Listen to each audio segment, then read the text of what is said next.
श्री चक्रधर स्वामी की जय। ही लीला नांदेड जिल्ह्यातील माहूर या ठिकाणची आहे.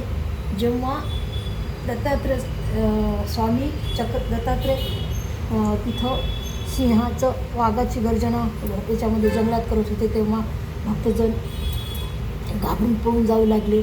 तेव्हा त्यांनी तिथं निर्वाळच्या ठिकाणी जेवण केलं आणि तिथं त्यांचं असं भव्य असं स्थान आहे. त्या स्थानाच्या ठिकाणाहून बरेच भक्तजण त्या तळ्यातून दत्तात्रयाचे विशेष घेऊन येतात. का तर दत्तात्रयाचे विशेष एवढे मोठा असं म्हणजे आहे की त्या माणसाच्या हातानंच तो विशेष निघायला पाहिजे आणि कशानं दगडानं वगैरे काढायचं नाही, काही नाही. हातानं जेवढा निघला तेवढा, आणि ज्याच्या नशिबात असतो तो देव येत असतो त्याच्या हातानं.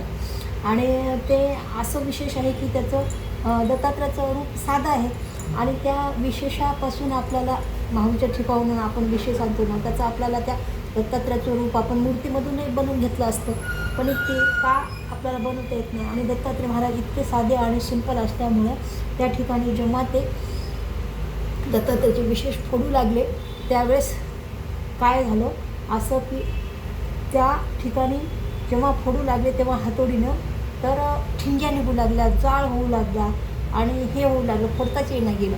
म्हणून दत्तात्रयाचा विशेषची मूर्ती तयार झालेली नाही आणि ती असा विशेषच असतो. हे महत्त्व आहे, राज आहे, दत्तात्रयाचं राज आहे.